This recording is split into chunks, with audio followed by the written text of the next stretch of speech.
Two pipe bombs shattered the early morning calm of Manhattan. Dave Munsey is going to have a live report from Con Ed headquarters where one of the bombs went off. Jerry Nachman reports on what a Pentagon cutback could do to Long Island. A terminally ill Cuban woman gets her wish and becomes a United States citizen. And Marilyn Salinger reports on instant photography as it gets motion, home movies which develop themselves. Channel 2 News, the 6 o'clock report with Jim Jensen and Rollins Smith. Here again is Jim Jensen.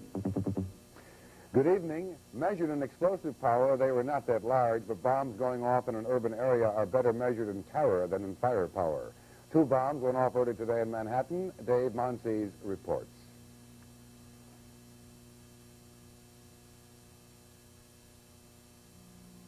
First bomb, a narrow 6-inch pipe packed with explosives, detonates in front of Con Ed's headquarters on 14th Street. One employee taken to the hospital, but his injuries weren't serious enough to keep him there. Now, less than 2 hours after the bomb went off, repair crews were already blocking off the one window here at the Con Ed headquarters that was blown away. The only other evidence left, apparently the place where the bomb was put. This is the remains of a trash can that was on the sidewalk here at 14th and Irving Place. Second bomb, 20th Street between 2nd and 3rd Avenues, right behind the 13th precinct. A police car has its gas tank ruptured by yet another pipe packed with explosives. Police say had the car been occupied and had the gas ignited, neither the car nor its occupant would have survived. Just a few minutes later, Ken Clark, who was working the overnight shift at United Press International, got a phone call. Man with a fairly heavy Puerto Rican accent asked for the night desk. Well, as you can see, they're all night desks, so I asked him what it was that he wanted. And there was a pause, and he said, listen very carefully, this is the FALN, we're responsible for the bombs. I tried to hold him, but he hung up. He seemed very nervous, very eager to get off the phone.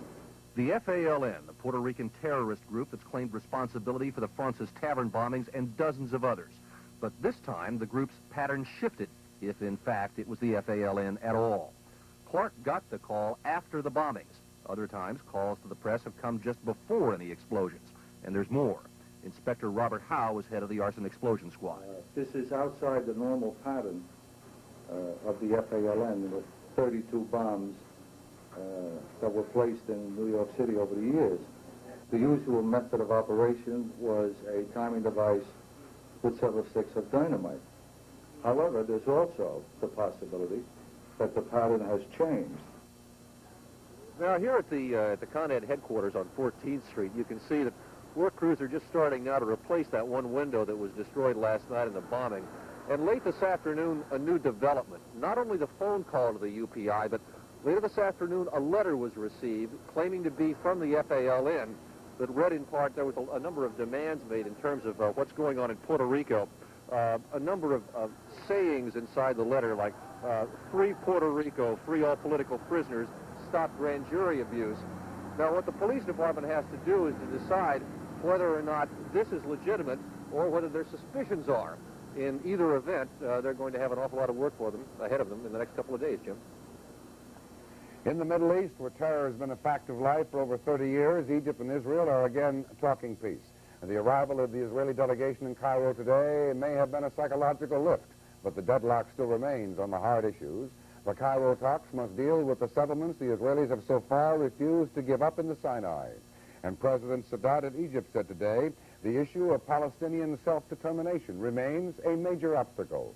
Sadat said a way must be found to resolve the issue, or, in his words, everything will collapse. Roland? Sometimes government decisions seem far away in where they're made and how they affect you. But that's not the case for some 3,500 people on Long Island and thousands more in their families. Their jobs could be on the line because of a planned cutback in Navy orders for the F-14. Jerry Nachman reports on the future at Grumman. It's called the Tomcat, and it's the most expensive fighter plane in the free world. For $20 million, you get a supersonic jet whose 6 Phoenix missiles can search out and kill targets 100 miles away, ranging from a Soviet MiG-25, 80,000 feet up, to a cruise missile streaking 50 feet over the ocean. The F-14 represents 60% of Grumman Aerospace's business, and Grumman is Long Island's largest employer. Word of the possible cut in Navy purchases of the F-14 has most Grumman workers on the assembly line nervous. Well, actually, as far as it's my job, In other words, if something happens right now, I'm just out of a job. Has that happened to you before? It hasn't. I've been fortunate. I wanted a fortunate once. Didn't happen to me before, but I'm scared now.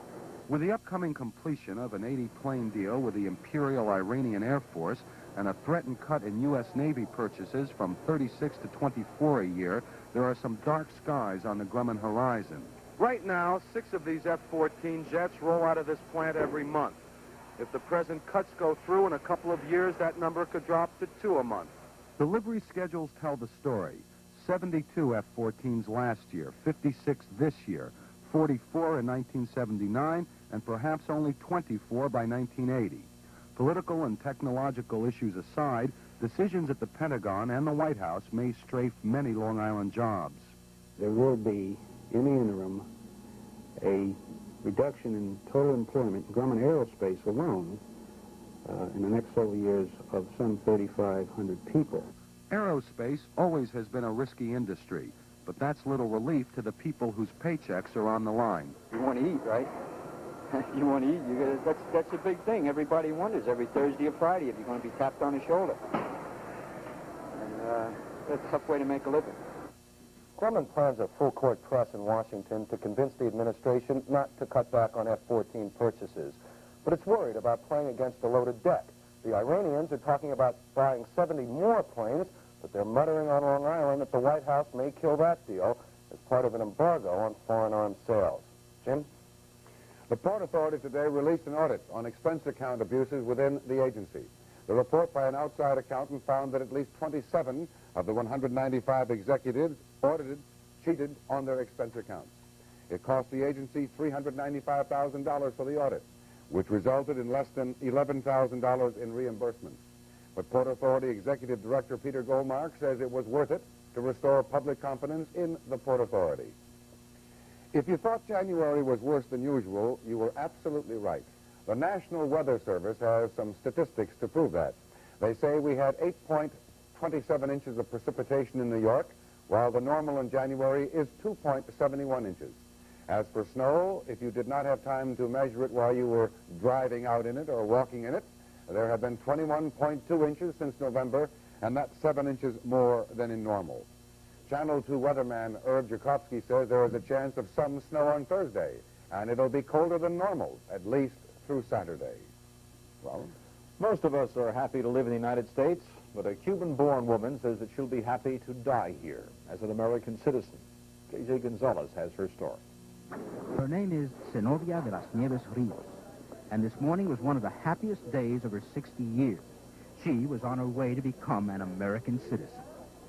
Zenobia came to the United States from Cuba in 1969, accompanied by her husband, Fernando. Their 2 sons stayed behind. And it's unlikely that they will ever see their mother again, for despite her lust for living, Zenobia is terminally ill with cancer. It doesn't dampen her joy. We were not allowed to film the swearing-in ceremony, but afterwards I asked her in Spanish why it was her wish to die as an American citizen. Because I like the system here. I'm not going anywhere else, and I prefer to live and die in this democracy. Lo menos que puedo hacer es estar dentro de la democracia y las leyes que del país. ¿Y estás contenta con esto? Más feliz que nunca. I'm happier than ever before. I know that if I want to get up in the morning or to stay in bed, I can do these things, or whatever I want to do within the laws of this country. And I want to do them within the time I have left because of this illness.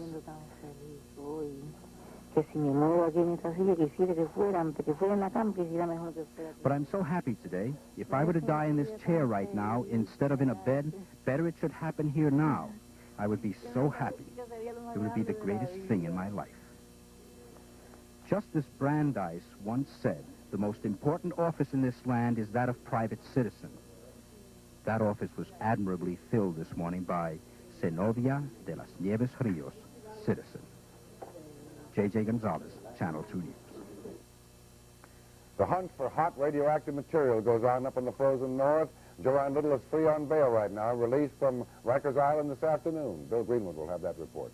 And Marilyn Salinger shows you the latest in photography, instant home movies, when the 6 o'clock report continues.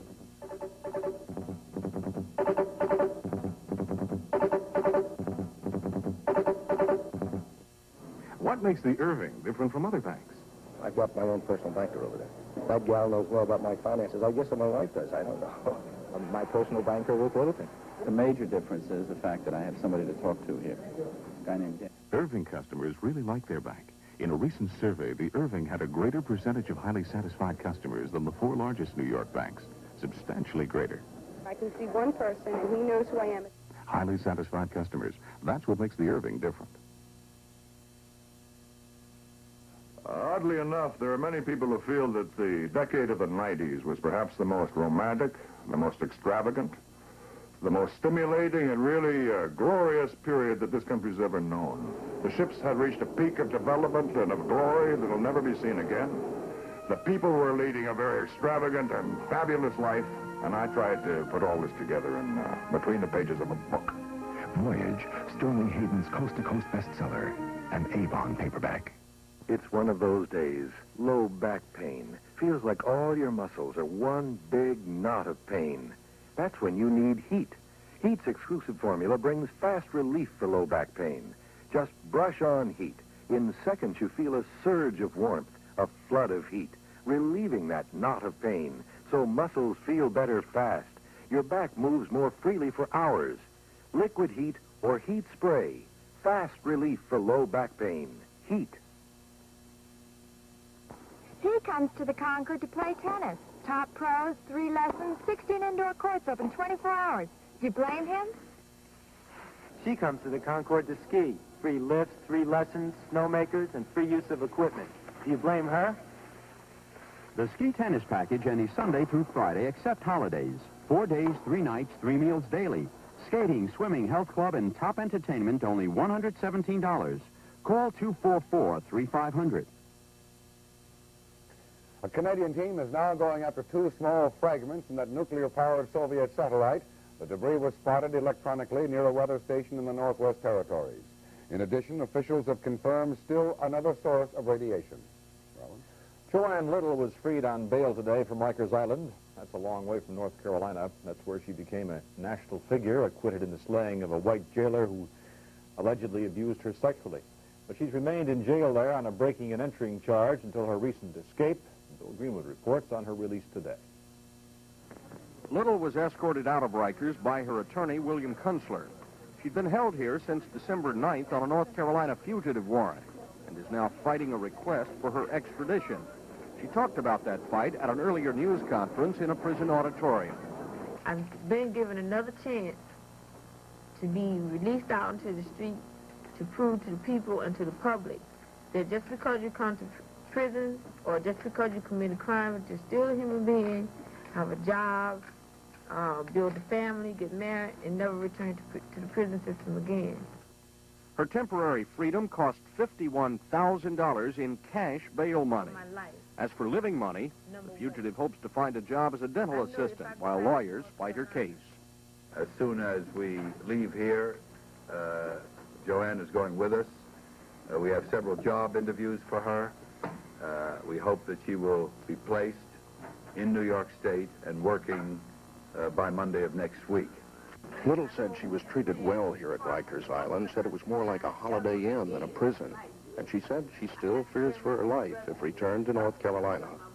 When I said that I felt that I would rather die than go back to North Carolina, I felt that from deep within, because when you're stripped of your dignity, your pride, your womanhood, and everything. So now it's come to the point where I had to do something, and I chose to escape.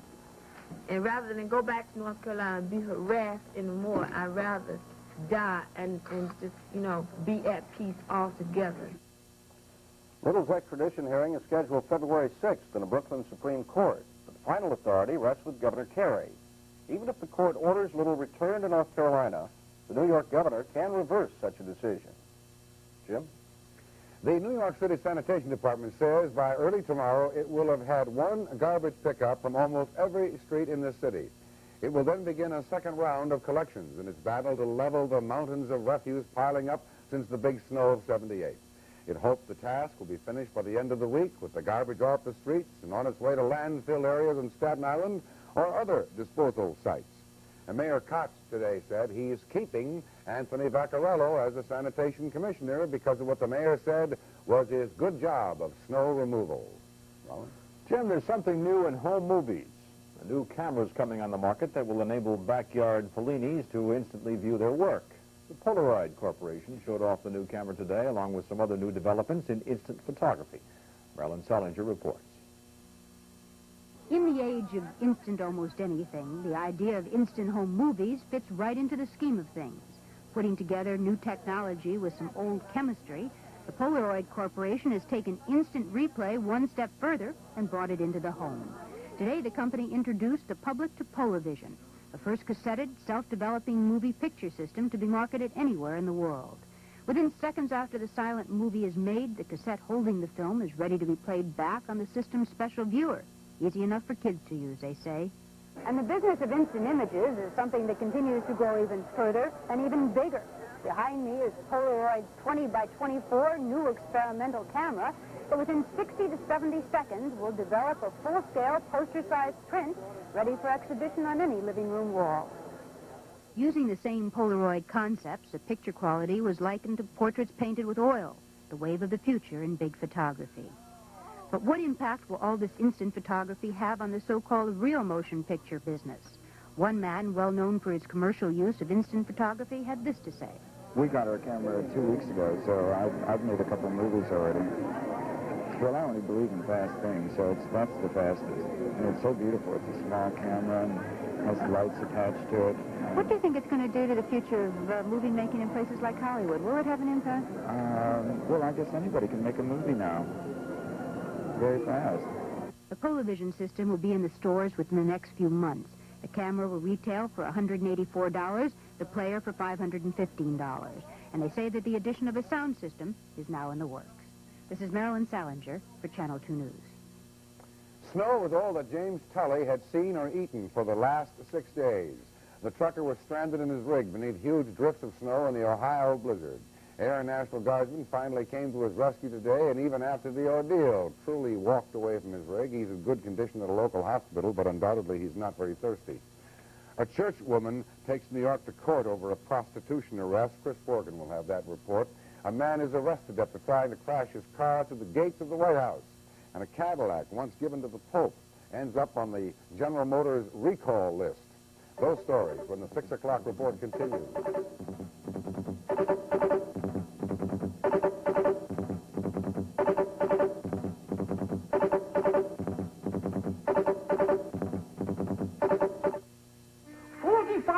Years ago, I invented the wheel. But I said, who needs a wheel? We need fun. So I invented fun. Oh, the Royal Game of Sumer. It's a challenging game for two, where fortune and skill lead to pursuit. Attack! And victory. If you like my wheel, you'll love my game. It's how fun began. Moore from Selchow and Ryder, makers of Scrabble word games. We took Arnold Granola to Munich because we respect good bakers and we wanted to see if they respect us. They were impressed by Granola's unusual recipe of Miller's brand, granola, stone ground whole wheat, 4 other grains, and just the right amount of pure honey. Granola. It makes Arnold one of the world's most respected bakers.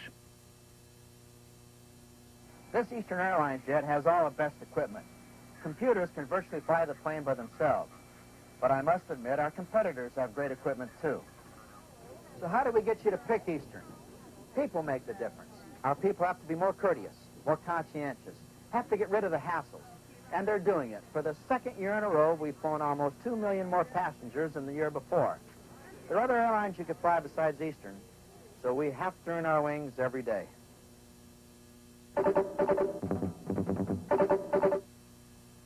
First, there was aerosol hairspray, an innovation. Then concern over fluorocarbons brought the pump spray. No fluorocarbons, but no aerosol convenience either. Now Alberto VO5 recreates its aerosol hairspray and makes it better than ever. VO5, with an environmentally safe propellant, with incredible 14-hour hold that's not stiff or sticky. Plus aerosol convenience. Alberto VO5 aerosol hairspray. Recreated to be better than ever. The Congress is going to get a crack at a key witness in the alleged scheme by South Korea to buy favors on Capitol Hill. The Speaker of the House, Thomas Tip O'Neill, says a no-holds-barred questioning at Tongsun Park could begin within a few days. O'Neill says the South Korean government has agreed to let Park talk to the House Ethics Committee in a closed-door session. A Manhattan church worker is suing New York officials because she was arrested in Times Square for prostitution. But though her case is a recent issue, goes back to 2 years ago when an anti-loitering law was passed. Chris Borgen reports. It is a stiff anti-loitering law, and from the beginning, its critics complained that state lawmakers passed it to clean up the Times Square area in time for the 1976 Democratic National Convention held in Madison Square Garden during August of that year. The chief complaint is that the statute gives police too much discretion in deciding just who is a prostitute open to arrest on charges of public solicitation. The law's opponents claim that the police are incapable of making accurate snap judgments and therefore make many bad arrests.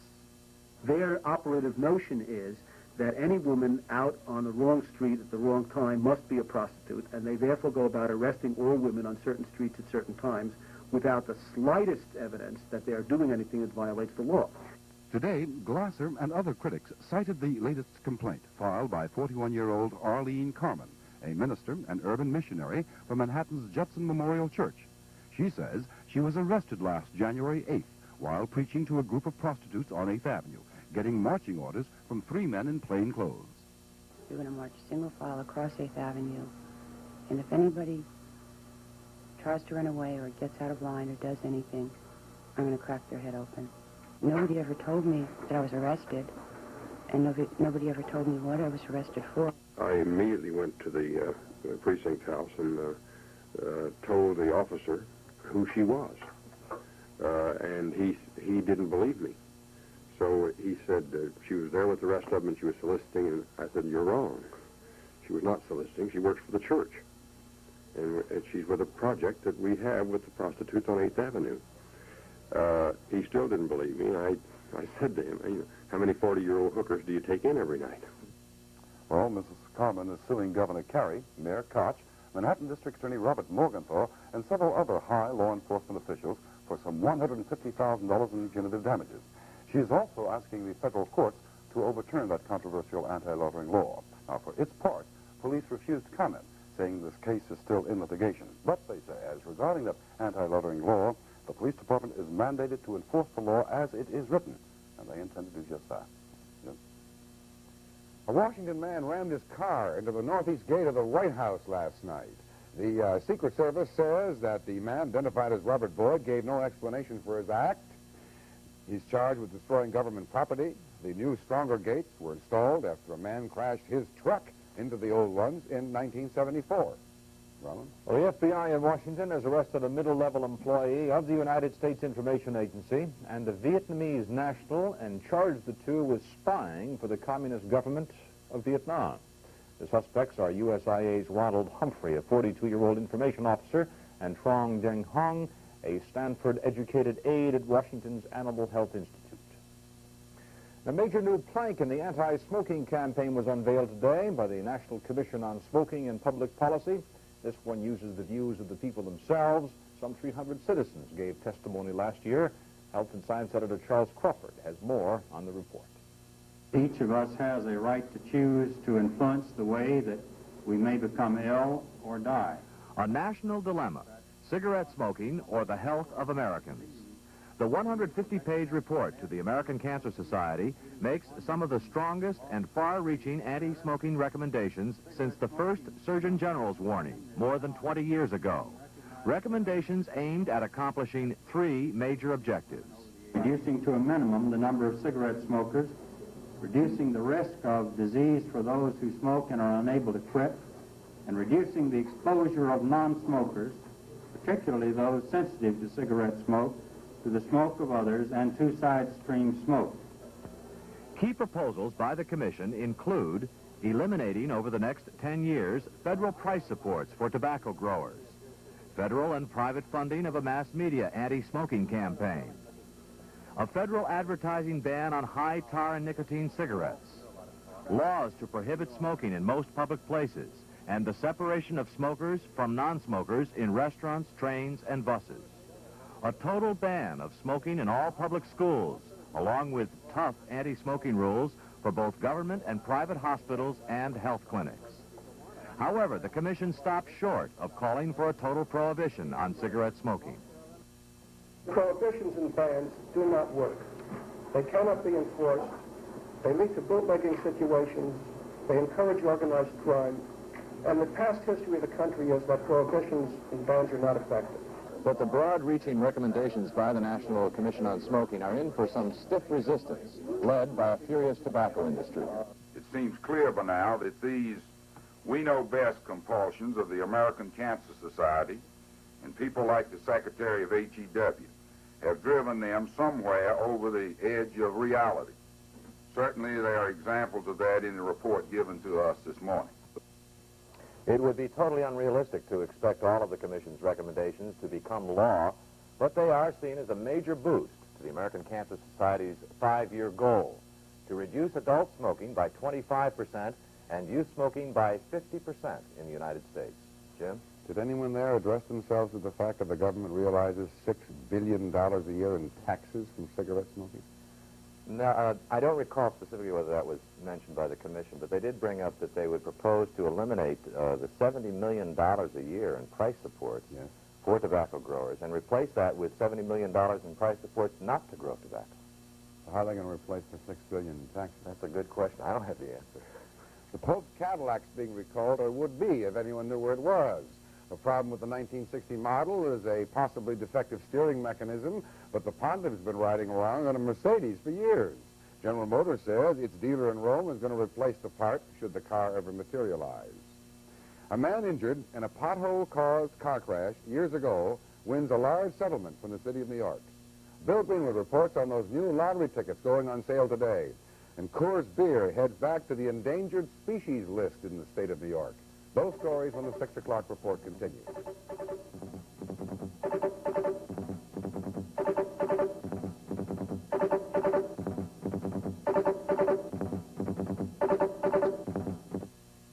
Know what? I can chew gum again. Big deal? It is to me. I had to give up gum because it stuck to my dental work.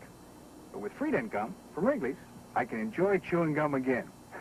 Fact is, until I'd found Freedent, I'd forgotten how fresh and clean my mouth and breath could feel, anytime. Freedent, in peppermint and spearmint. You'll like it. Feel free to chew Freedent. It won't stick to most dental work. Freedent gum. Somewhere, someplace, sometime, something deep inside you will make you say, indigestion. That'll be the time for Pepto-Bismol. Indigestion. Pepto-Bismol. Indigestion. Pepto-Bismol. It coats, soothes, relieves.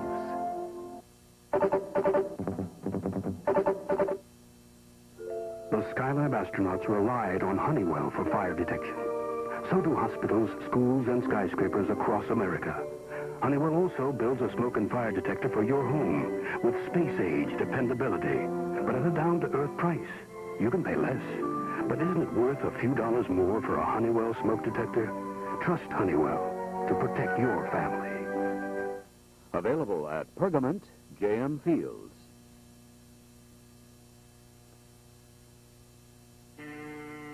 There's one frozen dish you've never had, and it's the one you've been waiting for. Real steak. Introducing frozen steakhouse platters. Nice juicy cuts of real tenderloin, real marinated sirloin strip and ribeye that you can cook up rare, medium, or well done. Go ahead. Compare our platter to what you get at a steakhouse. Frozen steakhouse platters from Morton. The steakhouse brand means real steak. The city of New York has agreed to pay a Brooklyn man $365,000 for injuries suffered in a pothole accident. The man, 44-year-old Theodore Sanders, said he lost the use of his arms and legs permanently after a car in which he was riding hit a pothole back in 1972. He originally had sued for $5 million. New York State has devised yet another way for lottery lovers to get their kicks. And today the first tickets went on sale. Bill Greenwood was there as people stopped to take their chances. Here, sir. Do you have a brochure on that? Didn't miss a game. Save those stubs. All it took was a couple of winners to create a minor mob scene here in front of Grand Central Station, where the first $1 lottery ticket was bought by Mitchell Levy. He's an old hand at scratching off the coating to see if he's a winner. Levy's bought the first ticket in all 4 instant lotteries. And while this new game is called the winning hand, Levy came up a loser. No, actually, you're a loser on this end of the ticket, but you can be a winner on this end of the ticket. I'm buying another one. You're going to buy another one? I love your money. It was the kind of thing where you said, me too. I mean, how can you go wrong with 7 ways to win? The new instant lottery relies on playing card symbols, and you try to get 3 of a kind. 3 9s, 10s, jacks, queens, kings, or aces. Prizes range from a free ticket to $5,000. And then there will be drawings for a big million. When the state ran its first instant lottery back in 1976, the odds of winning were 1 in 10. This time, the odds are 1 in 5. And Alan Blay was the first one. Another $2. That's your second winner this morning. Yeah, second one of the morning. Can't believe it. Do you play the lotteries often? No, very rarely. Of course, everybody would like to win that $1 million top prize, and I would. In fact, the $5,000 one wouldn't be too bad. I'm Bill Greenwood, Channel 2 News. Do you recall how difficult it used to be to buy Coors beer in New York? Well, those memories will become fact again as of the 15th day of next month. As of that date, Coors will be off the market in New York. That's because the distributor says it is having too much difficulty with outdated Coors showing up on the shelves. So Coors cultists who long for the Rocky Mountain brew will have to go out west to get it, way out west to the prairies of New Jersey, where it's still on sale. Well, Jim, these people in the news tonight, there was the pitter-patter of little feet around the White House. But Chip Carter didn't get to hear it. He's in Israel and so missed his 11-month-old son's first steps. But Chip says he got an excited phone call from his parents at the White House on Friday. Soviet President Leonid Brezhnev made his first of his own today, his first official appearance in more than 3 weeks. The 71-year-old leader met the visiting Polish premier. Brezhnev came down with a flu early last month. And a very rich, maybe different from you and me, but Artie Shaw will have to use another way to find out. The New York Appeals Court overturned a $118,000 award that Shaw got for the loss of the right to make the movie The Great Gatsby by F. Scott Fitzgerald. The picture was made in 1973, but not by Shaw. And Cornelia Wallace returned last night to the place where she once called home, the Alabama governor's mansion. She went there to pick up some of her things, and apparently there was no hard feelings. We're told that she cooked dinner for her ex-husband, George Wallace.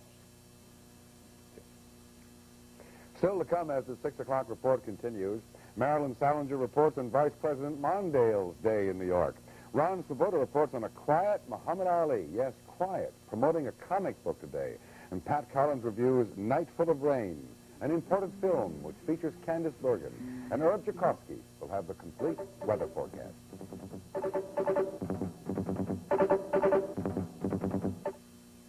Eat yogurt for 90 or 100 years, and you really become an expert. That's why we're proud the Soviet Georgians love Dannon. It's a lot like their yogurt.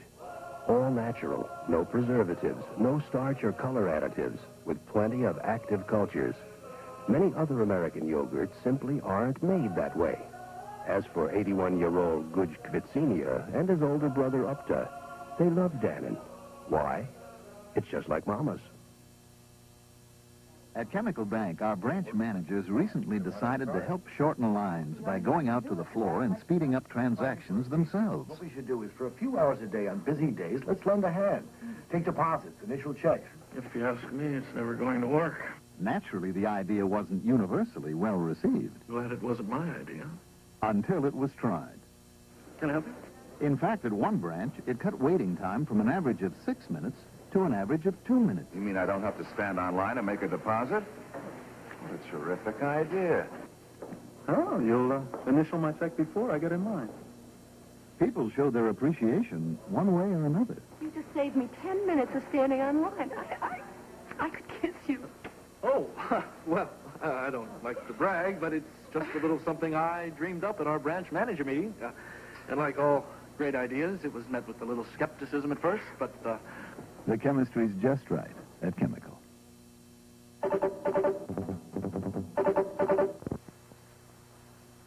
Here it comes. Today's Dacron from DuPont.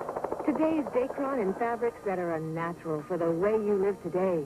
Alex Coleman uses today's Dacron in these sportive separates in an easy care fabric with a natural look and touch that feels wonderful on. Look for this tag. It tells you you're wearing a fabric made with Dacron polyester from DuPont. Look for fashions made with today's Dacron at fine stores near you. Burglars last night broke into a Brooklyn tenement which had been terrorized earlier this month by a gang of youths, but police said there did not appear to be any connection between the two incidents. The burglars last night broke through a wall, apparently intent only on burgling the apartment. In the earlier matter, 11 gang members were arrested after they reportedly tried to take over the building for gang headquarters, terrorizing everyone who lived there. There were no arrests made in yesterday's burglary. Well, Jim, Vice President Walter Mondale was in New York today meeting with some big spenders. All contribute at least $5,000 a year to the Democratic Party. But today they were more interested in Washington's investment in New York. Marilyn Salinger reports. Vice President Mondale came to New York to talk some politics, but mostly money. He walked into a Democratic National Finance Committee symposium with congressional candidate Bella Abzug, telling reporters that he and President Carter support her candidacy. And then going on to financial support, the vice president said that he was confident that the Carter administration could work out a new financial plan to save New York City. And that assistance was also the topic of a conversation later in the afternoon with Mayor Koch. Mondale did not discuss specifics of just how everybody was going to work it all out, but the mayor came out of the half-hour meeting feeling optimistic. He said that New York has to clearly make out the case, and he wants to help. Everybody has to be satisfied in the Congress that the city is doing as much as it can and the state is doing as much as it can. He made it very clear that New York City is a place where both he and President Carter received a great deal of help, and they are very friendly disposed towards us. They're not going to let us down. Well, Mayor Koch is going to Washington on Thursday to discuss New York City's finances with President Carter. Vice President Mondale said today that he would also take part in that meeting, adding that the Carter administration is our ally, friend, and supporter. Jim? By the way, we should add that Mayor Koch today endorsed Bella Abzug to run for his old seat in the Congress, and the endorsement was most warmly given and warmly received. 2 firemen were slightly hurt in a 2-alarm blaze early today in Queens. The blaze broke out just before midnight in a 1-story commercial building at 72-21 Broadway. It spread rapidly through the roof, causing extensive damage. The injured firemen were treated at Elmhurst General Hospital. Fire was brought under control approximately 4:30 this morning.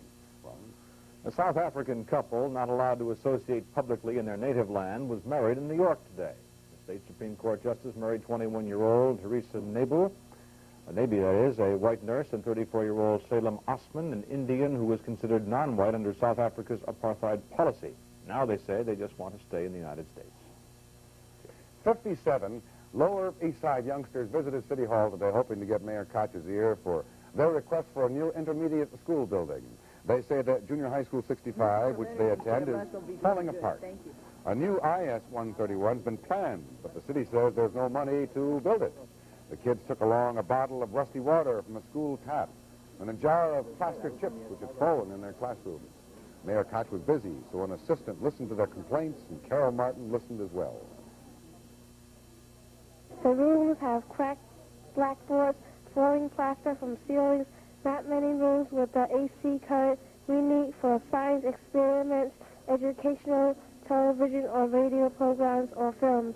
We can't concentrate because it's too much around us. Mess, huh? Yeah, it's a mess. I cannot promise them a viable alternative. All I can promise them is that they will get due consideration for the problems that exist. And realistically, you say the fiscal crisis is the thing that might prohibit work, huh? That's correct. The Cicero said, too, that he had originally opposed the new school, but now is sympathetic to the pleas of the youngsters.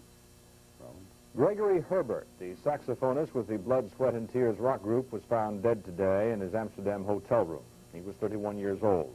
Police say a quantity of heroin and cocaine, as well as hypodermic syringes, were also found in the room.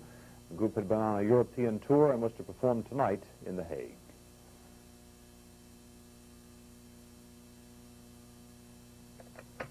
Mid-Atlantic is a $2 billion bank business. We didn't get there waiting for the buttons on our phones to light up. In fact, I'm personally calling 1,700 companies that are the workhorses of New Jersey's economy. I want you to know that Mid-Atlantic will jump through hoops to help your business. Because actually, I agree with this guy. He said the only good banker is a hungry banker. The best of the fresh, that sure says it all. Our roast beef's fresh and delicious. Our fried chicken's fresh, too. And we always make our burgers fresh. And we top our double R bar burger with cheese and smoked ham. It's something nobody else has. You'll taste the difference. You've got my word on it, partner. Roy Rogers, come on in. Family restaurant, everybody. Taste the best of the fresh. Come on in. At Emory Air Freight, we don't discriminate against packages because of their size, weight, or destination. For example, this package is too big for some other people. This one's too long. Too wide. Ah, this is nice. They could probably handle this. At Emory, we think the job of an air freight company is to deliver packages, not reject them.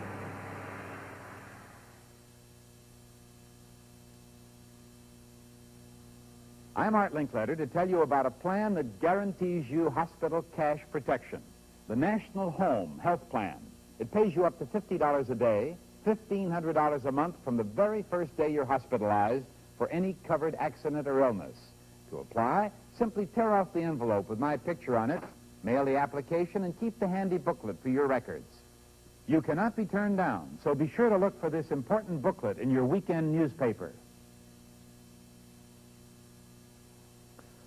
Aide Beame says it's a little difficult adjusting to a new leisurely pace.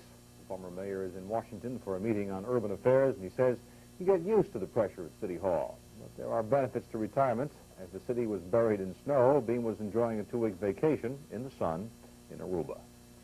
Jim? Now filling in for Bob Halloran, who's still out somewhere in California. Ron Sabota. Ronnie, nice to see you. Anything to give Bob another day in Palm Springs. Why Jim. not? You know Why that. not? While we freeze. Be out there. Why come back? I don't blame him, that's for sure. DC Comics, the people who, when I was a kid, took my allowance, 10 cents at a time, for their latest episodes of Superman, Batman, Green Arrow, and others to nurse me through adolescence, have come up with what they term not your ordinary comic book. At $2.50 a copy, the price tells you that much. The title tells you the rest. It's Muhammad Ali versus Superman to save the world, naturally. I like it because it shows you how things are changing in this country when you put a black man up with Superman. That shows you how things are really changing, how for the better. The white superiority thing is kind of getting out of the way. People are getting equal chances. And Superman has always been the big brainwashing hero. Superman Tarzan, the blacker people. Now you look at that, it's a lot different. I'm just happy to be part of this change in history. Now, oddly enough, that was about all that Ali had to say. He was absolutely mum on his coming fight with Leon Spinks, and since we all know the man, we know that this is the most unusual thing he's ever done before any of his fights. 5 weeks ago, a New York State Supreme Court said the Boxing Commission had no right to outlaw women boxers. Not that women are beating down their doors to get licensed anyway. But there is Cat Davis, whose left jab is as pretty as her face, and after the court decision, she applied for a license to fight, but it is still illegal for Cat to fight in New York while the Boxing Commission appeals. Well, if they want to arrest me, it's going to make them look pretty bad. You know, that sort of thing went out with suffrage movement, getting arrested because you're a woman. So I really think they're more bluff than anything. Of course, what you wonder through all of this is why the commission is tramping through courts, wasting their time and our money on a case that they can't win. They could be doing a lot better things for their already low credibility. The noise is building following Bowie Kuhn's avoiding of the Vida Blue deal. The Reds, who won't get him for $1.7 million in a minor league, are wondering about their right to make their team better. Blue must be questioning about his right to go to a better team, while Padres owner Ray Kroc just called for Kuhn's neck to make hamburger, I guess. According to the AP Wire, on the radio that is, George Allen has jumped back into bed with the Los Angeles Rams. They are supposed to announce it tomorrow. If it happens, it could.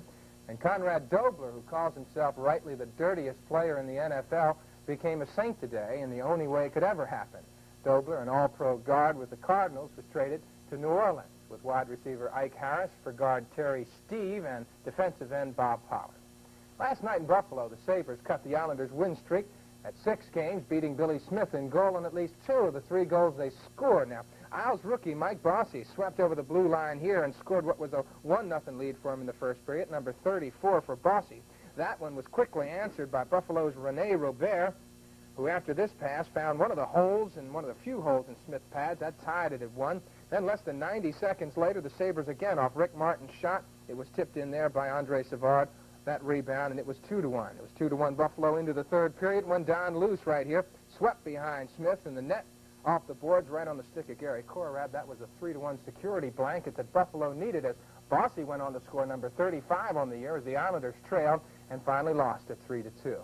Now, while the big Kentucky horse farms are jockeying for a piece of what will be a monumental syndication of Seattle Slew, there's a 2-year-old named Affirm, running now in California, trained by Laz Barrera, with already more than $350,000 in earnings. He is the early runaway favorite to win the Kentucky Derby. Affirmed running easily by 6 lengths, and he's the one, and Affirmed is the winner by 8 lengths. He's the one, second by 6, with Aesop's Fables finishing third. People are believing that that could be a preview of the big 3 races. That's just a tip, gang. If you happen to win anything on Affirm when he comes east, well, just throw 5% my way. That's fair enough, right? Instead of a thank you note, Jim?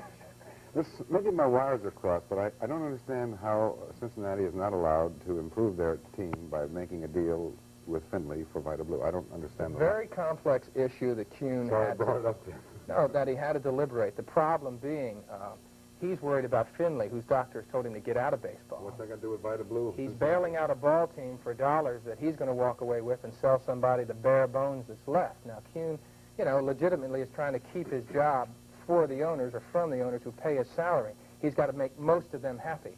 What Kroc is really saying in all of this is that they don't need a lawyer. They need a businessman who understands the reality of the business world, and maybe Kuhn doesn't in his eyes. A man named Thomas Johns works as a sometime bodyguard and a full-time administrative aide to HEW Secretary Joseph Califano. Johns is a retired Secret Service agent. Now, with his pension and current salary, he makes a little more than $78,000 a year. That's more money than Califano, his employer, earns. In fact, only Jimmy Carter makes more money than that working for Uncle Sam.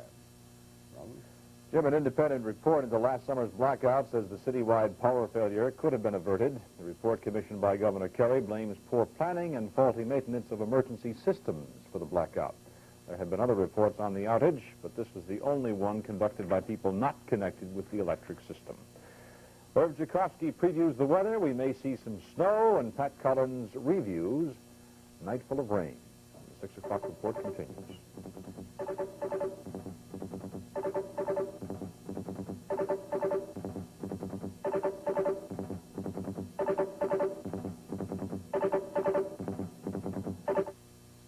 I'm gonna chocolate love my husband. Banana love my Jack. When I thoroughly love my family, they thoroughly love me back.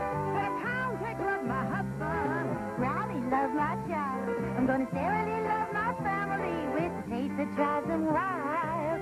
Ah, love. Chocolate love, pecan love, cheesecake love. There's nothing like Sara Lee love. Thoroughly love the ones you love, they'll thoroughly love you back.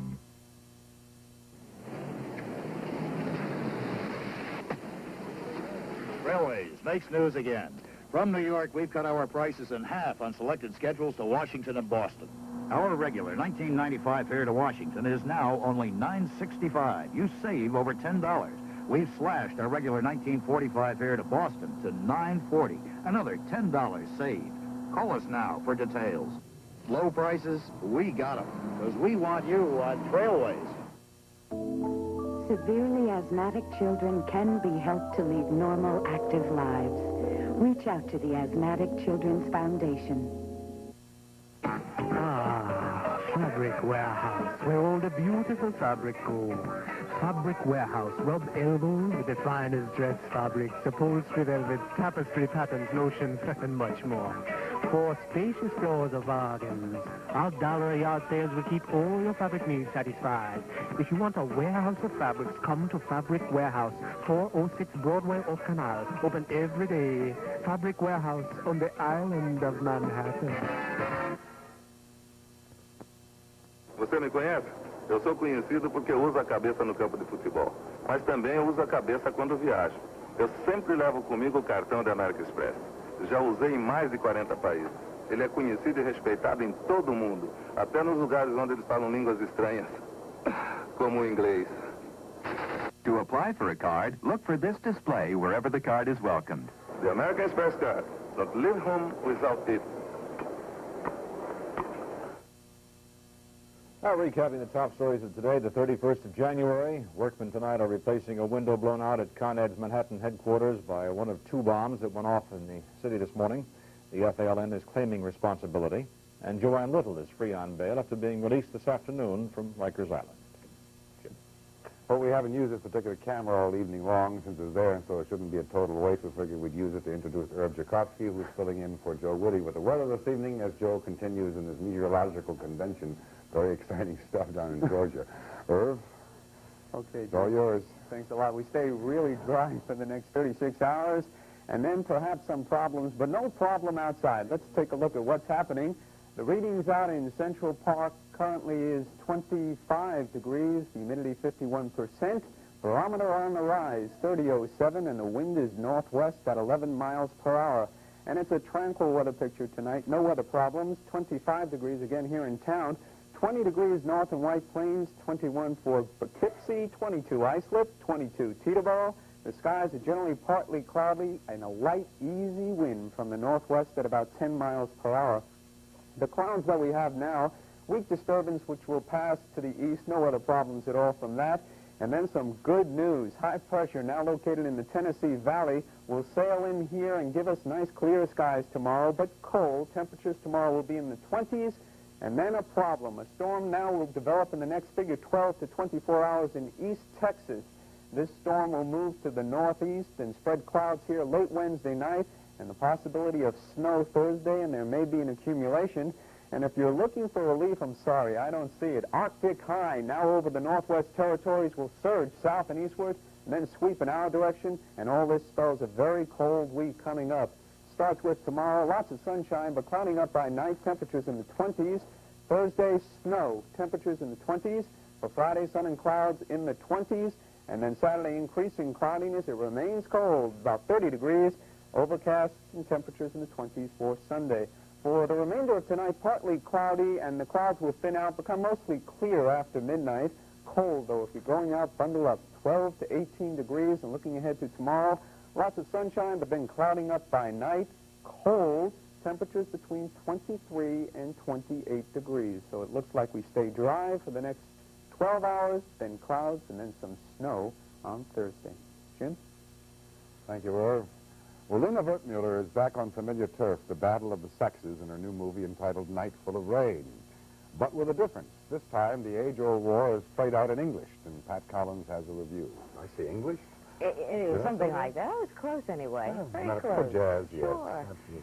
You know, I'd like to believe that the real Lena Wertmuller was held prisoner in an Italian laundry while an imposter ran amok with a rain machine. How could a director of Miss Wertmuller's accomplishments put her name to this night full of drivel? The movie stars Candice Bergen and Giancarlo Giannini as an embattled married couple slugging it out at home on a night that most of the world appears to be headed for disaster. So is the movie. Again, Miss Wertmuller is concerned with sex and politics. Giannini is a communist writer, a communist, that is, who likes his underwear ironed and lives in his aunt's palatial home. His unlikely mate is a rich, smart, pretty American whom he beds in the 60s and bores in the 70s. Well, you're looking at me. You know how long it's been since you looked at me? Now I see that you see me.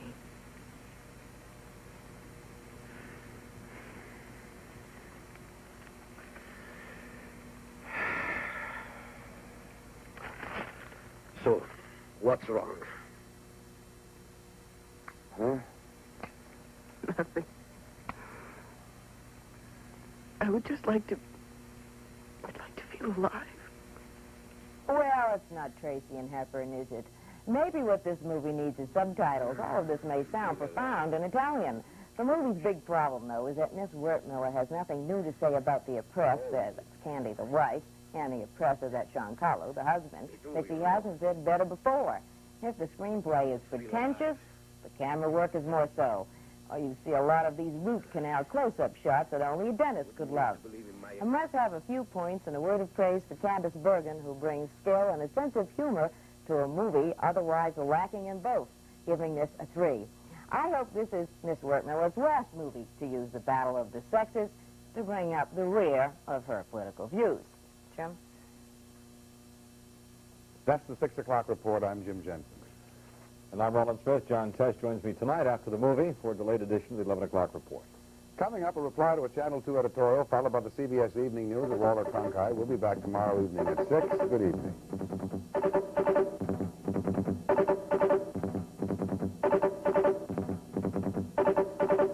Portions of this broadcast were recorded. Celebrate 4676, the Chinese Year of the Horse, with these fine La Choy canned and frozen Chinese foods. La Choy, featured at your grocers now. More people listen to WABC radio than any other station in America because we play more of the music that you want to hear. Not another card trick. You've never seen one like this before. Oh, I've heard that one before. I might make a card turn into $500. Spare me. I might even make one turn into $5,000. Oh, tell me another story. Maybe even $1 million. Okay, Smarty, let's see. Scrape this. The Winning Hand Instant Lottery. The card game that could turn you into a millionaire. I think I won $5,000. Okay, Smarty, let's see. I've used Scott's recording tape for 20 years, long before they asked me to do this commercial. Because with Scott's recording tape, you all know the truth comes out. Corporal Klinger headlines in Hollywood with Mike, and the one-liners fly fast and furious. Tomorrow at 4:30 on The Mike Douglas Show.